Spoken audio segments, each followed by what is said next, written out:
All right, and we're back with another Fashionable Frequency interview. We're here with a DJ that's been all across Atlanta just fucking it up. DJ Halo, man. Appreciate you sitting down with us today. Thank you, brother. It's an honor. It's an honor. How you doing? How you feeling? All is well, man. I can't complain. I mean, shoot. I know we had this interview scheduled for some time now, long time coming. And I know you're kind of new within the DJ game. What has it been, about 7-8 months now? We're about to go into 8 months. 8 months. Yeah, 8 months, bro. 8 months. How did you get into this? What were you doing prior? Was like music a part of anything, or like how do we arrive at DJing? I would say I started DJing because I went to a party with some friends 7-8 months ago, and when I did go to the party, we were excited to go and pregame at the house, did our thing, and pretty much the DJ was horrible. The DJ was really bad, like trash, to the point where we pulled up probably like at 10:30 and we left at 11:30. And it was like a Saturday night, bro. Shit. It was like a Saturday night, and it was just bad. So we were like, let's just go home. We went back to my crib, continued the party. It was like 3 of us. We ended up having a little too much to drink and reviewed the day. And we remembered that we were like, yeah, this party was horrible. And a friend of mine, I told my friend, I was like, I could probably do better. And my friend tested me. He was like, you think so? Then do it. And since I was a little drunk, I was like, you know what, man? I will. And that same moment, I went to Amazon, bought a $200 mixer, and I pulled up the next day, and that's how we started. Oh, shit. You know, don't talk about it, be about it, right? No, absolutely. And you have great success since then, right?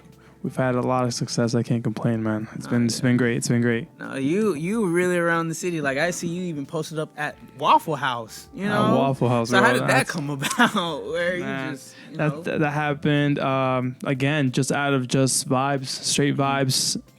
What actually, that wasn't scripted. That wasn't planned. We went from a house party with 2 of my friends. And I ended up just going to hang out. And again, because I am starting to make waves as a DJ, the person that was hosting the party was like, hey, did you bring your mixer? And I was like, I do have it in my car. And I started DJing the house party. Started like around 11:30 and kept playing until like 4 a.m. And then we got kicked out. The homeowner kicked us out because it was late. They had to work the next morning. And we were lit. I told my friends, hey, are y'all hungry? And they're going to Waffle House. This was in, I believe, like Kennesaw area. Okay. Up there near like Red Top Mountain. Yeah. Red Top Mountain.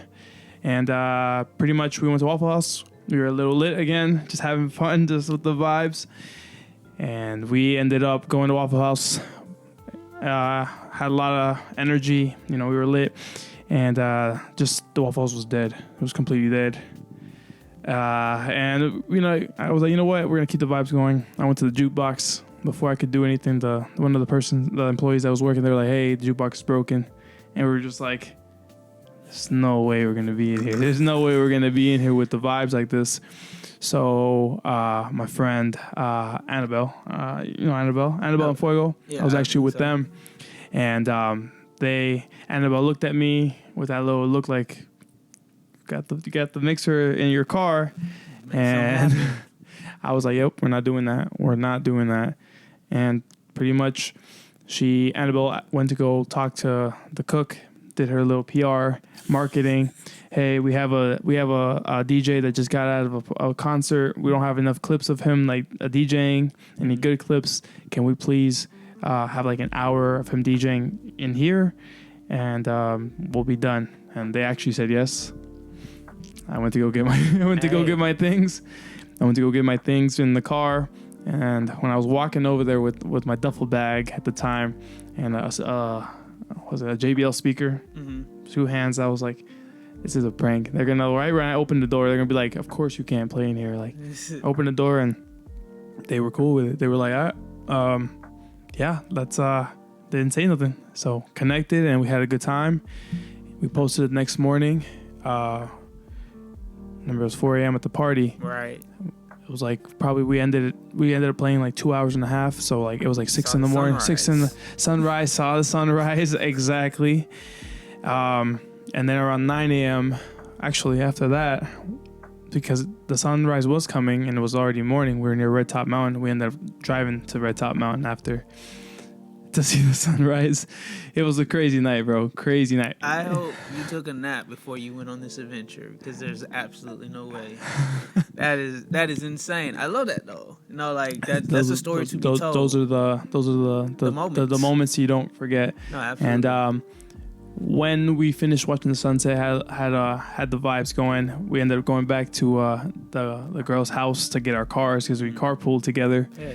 And when we went to go get the cars, we posted one of the videos online, and it went viral immediately. Probably had like 50 likes in like a minute type of vibe. And right now I believe it's at 600 likes and like 130,000 views, viral. And yeah. No, hell yeah. I mean, who's posted up at your local Waffle House, you know, setting the vibes 5 o'clock in the morning? That's exactly what happened. Prime time, you know what I'm saying? You got to see the sunrise. No, absolutely. And what I'm noticing is that there is a trend of DJing and litness, and I'm assuming, just trying to read between the lines, litness equates to alcohol. And I saw that you recently had a brand deal with a local tequila company. Can you tell us a little bit more about that? Man, same thing. I actually don't drink a lot. That's actually All right. that's actually false. That's actually false. But I do have a couple. I'm not gonna say I don't drink. I just don't drink a lot. Right. So like when social drinker. Exactly, social drinking. When I do go to a party, I get tipsy. Mm-hmm. But that's it. Never blacked out. Never like out just laid drunk. Mm-hmm. So yeah. I had to tell you that. I was like, hey, No, we're not belligerent at all. I'm picking up what you're putting down, but I mean, it's going to be a vibe regardless. I'm already a vibe without alcohol. So when you put a little bit of alcohol into the formula, it just gets into a different vibe, into moments that you don't forget type of vibe. And pretty much, I met this guy. I have another brand. I have a tint business that I went to go do a tint inquiry in a restaurant, and when I went to go do the measurements, it was like probably like a Friday night. They were having a meeting with Lana Tequila, which is the brand that we're sponsored with. They were having a meeting with the restaurant to like put their alcohol in the store in the restaurant, Mm-hmm. and pretty much they were like, "Hey, come sit down with us," and I was like, "I have no idea what's going on. I'm just here to tint, measure some windows and tint the windows." They were like, "Come sit down." Pretty much, I was part of the tasting and everything, and I liked it. I didn't think much of it. I got their contacts. I just presented myself in the big group. I left because I wasn't really part of it, but I got the contact, and then I just thought about it, bro. Just one day, I was like, you know what? I was like, I'm a DJ. I was like, alcohol, tequila, they're up and coming. I was like, why don't I just ask? It's like, it's like a Gatorade. It's like the Gatorade for an athlete. If you're a DJ, you're part of a party. There's always alcohol, usually in a party. So I was like, why not get sponsored and shoot my shot? And that's what we did. We shot my shot. I shot my shot. I gave them a call. They liked the idea, and then I had an actual meeting with the owner, the co-founder, and I believe like a distributor, and set my case, let them know who I am. And I just told them the biggest thing I think that made them want to work with me is because I had the tint business, and I was like, I'm going into 4 years this August coming up. Mm-hmm. I might be new to DJing, but I'm not new to business. And I said that, I remember, and I could feel the change in the convo, and that's how we sealed the deal. So correct, you're right, man. We're here with a tequila sponsorship at 7 months DJing. No, hell yeah, man. Congratulations. That's super huge. You know what I'm saying? And like you mentioned, like Gatorade to an athlete. I do not want to be a part of any party that doesn't have alcohol. That just seems like a dry spell, you know what I'm saying? And you know, I met you at Lighthouse, which is, you know, like a photography event. Over the course of those 7 months, how many different types of events have you been a part of? Like, what is like one that stuck out to you? I would say one thing, because I do have another brand, another business that I do run. I told myself that I'm going to be a private event DJ. So because I am a private event DJ, I have control over my time and I have control on what I say yes to, compared to just saying, hey, I'm a DJ. So if you're a DJ, people always connect you to nightclubs, lounges, and it's cool. That's cool. But that's not the type of niche I want. So I always told people, hey, I'm a DJ, but I'm a private event DJ. So I've done, man, number one that always gets to me. I did this February, I passed by, I did a Galentine's. You know, girls do, you know, their Valentine's events. Yeah, it's all the homegirls. It was I actually got hired to do a Galentine's party. I was the only guy in the room. They didn't tell me it was a pajama party, so I pulled up in like in a red. I pulled up in a red button up and dress pants, so I looked like a bachelor type of vibe. And it was it was cool. It was cool. I tried to. It was cool because I got to like kind of.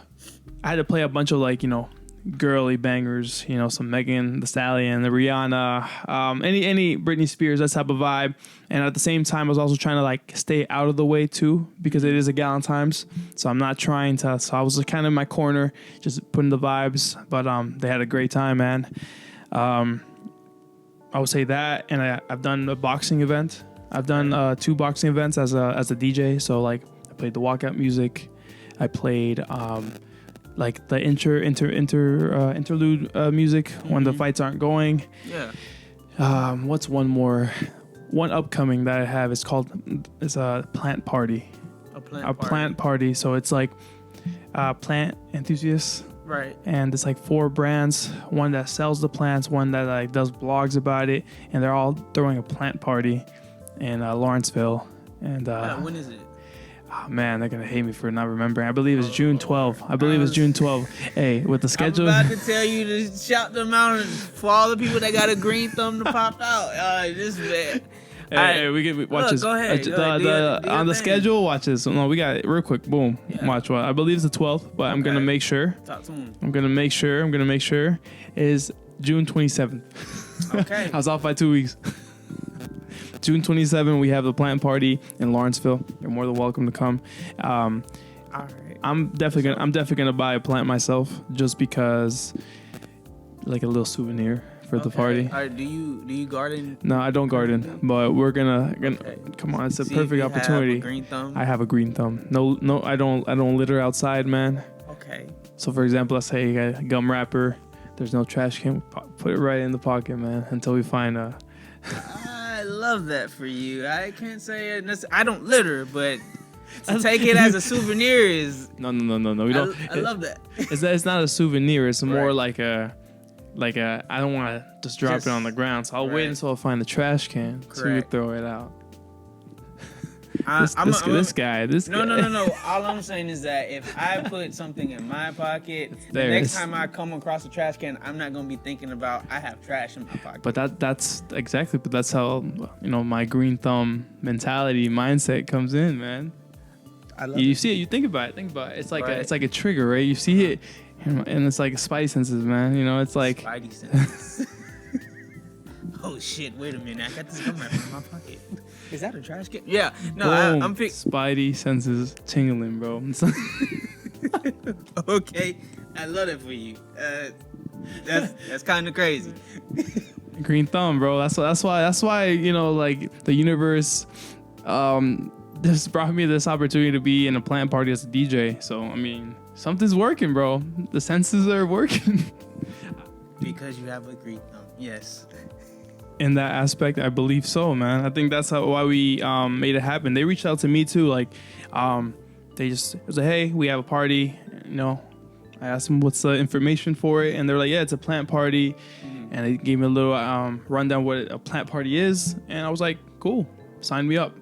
And now we're June 27th. June 27th. June 27th. Look.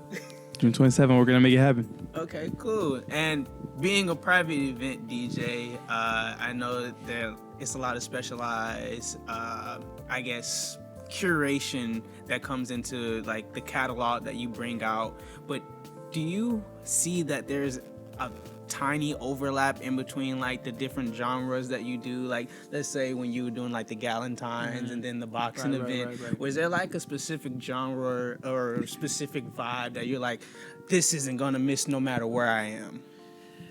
I would say one thing that I always, a safe bet, of course, is the basic line dances. Okay. Line dances go in anything. The one that's really big right now, as you know, Flex by Cupid. Nah. I don't need that party, man. I be here. Man, you know what I'm saying? Man, all right. Well, after this, you can add it, and I'll show you the song. I ain't say no more. But I would say like line dances, swag surfing.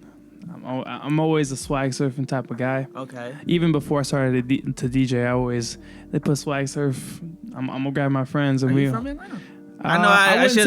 No. You're good. Yeah. I wouldn't say I'm from Atlanta. I grew up in Buford Highway. Okay. So it's probably like 15 minutes from downtown Atlanta. Right.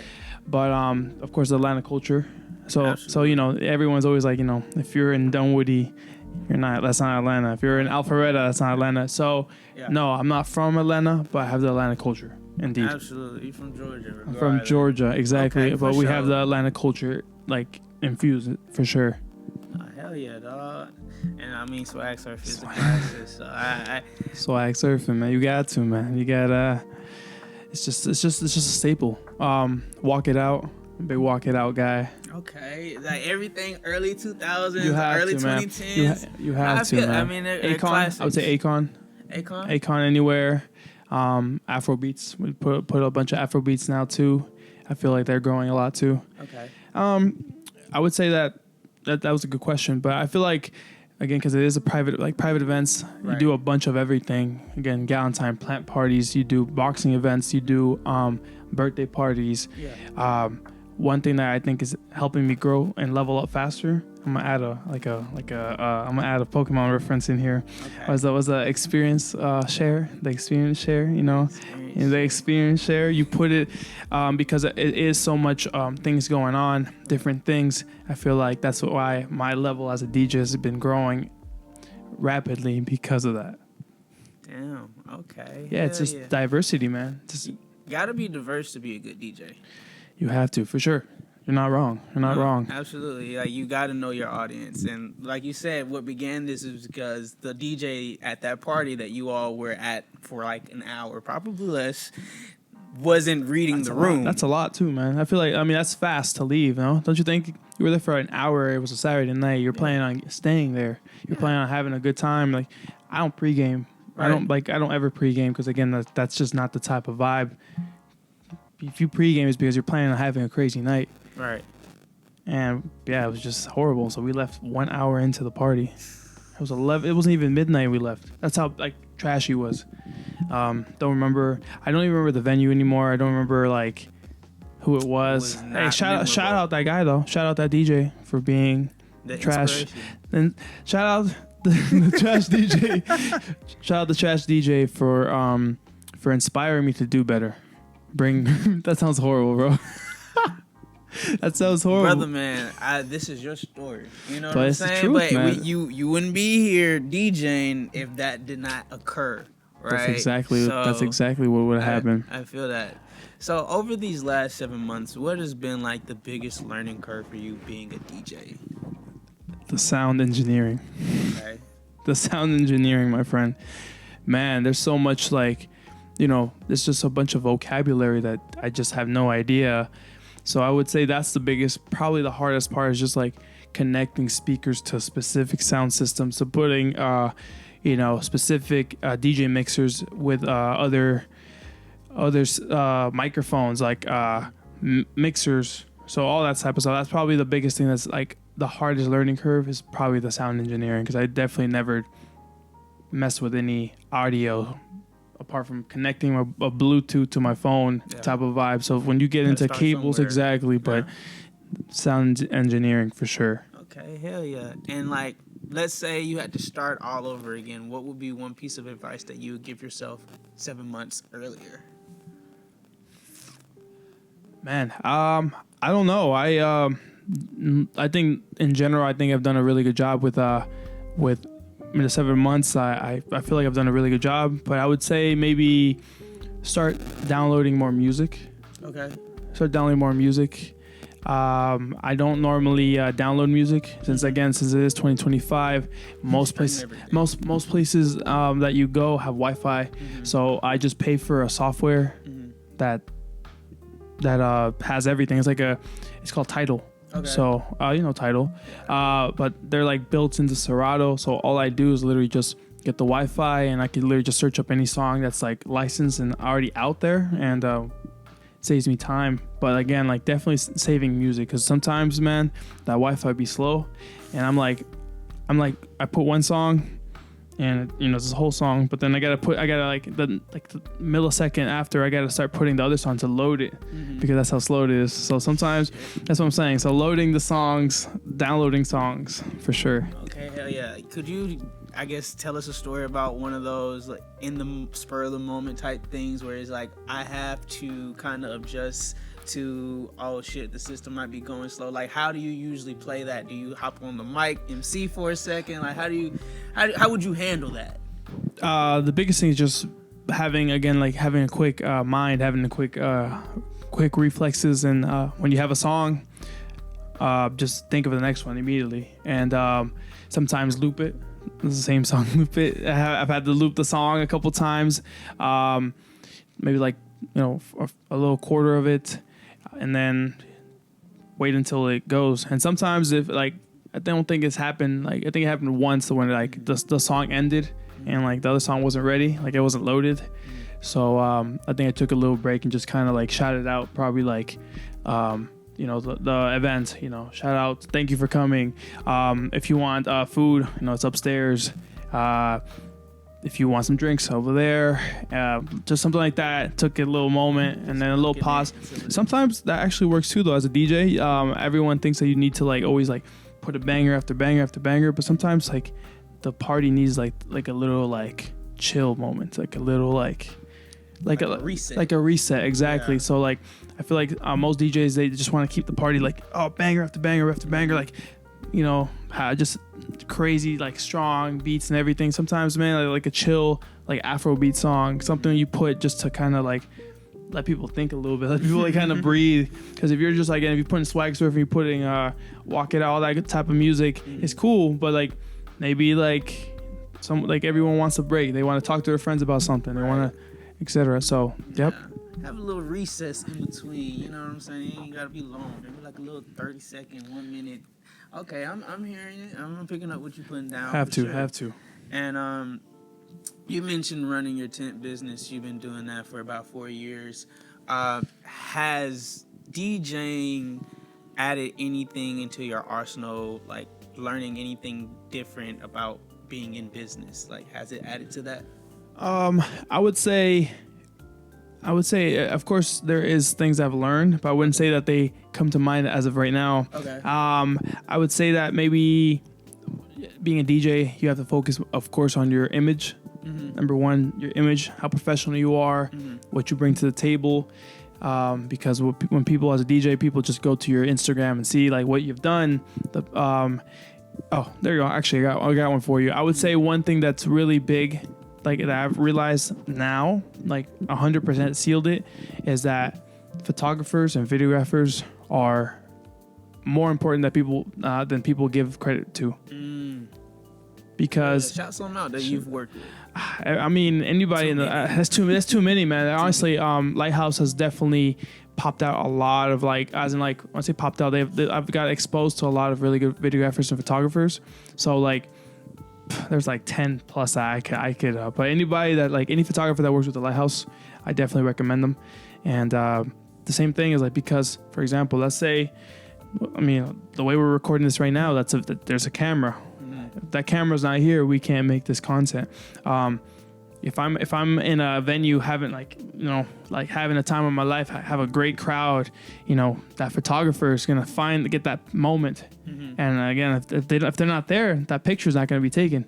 And the same thing, photographers, videographers, people like don't want to pay their price because it's like, okay, come record this. I'm tinting this car, and then they'll be like, okay, it'll be 200, 300. Mm-hmm. That's with the editing, recording, etc. And people will be like, I just put a tripod and record myself. But like, no, like recording, having someone be there makes a big difference. So yeah, photographers, absolutely. Videographers, for sure. It takes a team of people, Indeed. Everybody specializes in different things. So yeah, shout out to all the photographers out there in the A that make things like this come to life, because branding is important, as you've expressed. Exactly. Yep. And if you don't have to show it, some people say it didn't happen. Exactly. So, 100%. yeah. 100%. That's probably the biggest thing I've learned in business. Indeed. Oh, for sure. Before we wrap, is there anything else you want to leave with the people? You put a little like emotional tone in that, man. Like you're like, so making me think I gotta put some like. Yeah, I mean, it doesn't have to be something too deep. Like you don't have to recite no Maya Angelou or nothing like that. You're like, hey man, before we end this, what do you want to tell the? I would say, let me see.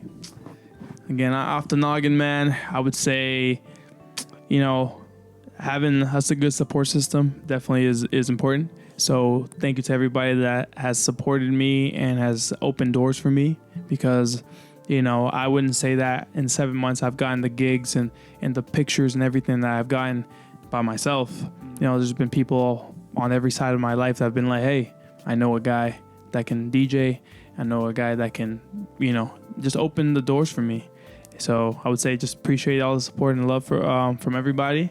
And appreciate Carrie over here for even having me. So, yeah. Kari. We messed it up. We done went through a whole... It's cool. It's cool, dog. It's cool.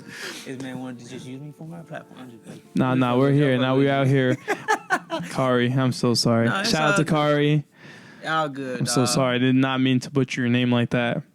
I've been saying your name like that since I met you. And since you guys don't know this, you guys don't know. We actually... met once, and this is the first time we actually have a full-out conversation.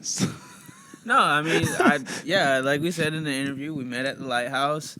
I don't even think I introduced myself. I think we just kind of was chit-chatting. You said you were a DJ. I was like, oh, for sure. We connected on Instagram. You probably just read my name as Carrie, because a lot of people do that. So it's all good. No worries, dog. No bad blood, no nothing. You know what I'm saying? See, now we have an emotional ending to it now. It became emotional. It's crazy, dog. No, it's the tone. The tone is like, but no, yeah, man. I appreciate the opportunity to even be here with you, and yeah, man. You're a good interviewer, man. You got. I didn't expect you to have the questions popped out like that, but you did. Shout out. I appreciate. Yeah, no. Good it's crazy that we're even still recording this, but yeah, like literally everybody that I interview says that. It's just like, really? Why would I sit down with you and not know what to talk about? It's kind of crazy. Yeah, but you could also wing it, right? You could just say something, but no, you could tell that you actually did some research and you actually thought about these questions. So, yeah, dog. I take that's good. Yeah, you do, man. Yeah. You do. So. Shout out Kari. I appreciate you, man. It was a pleasure sitting down with you, man. My friend, thank you. Thank you for having me. Hell yeah. Until next time, man. Peace.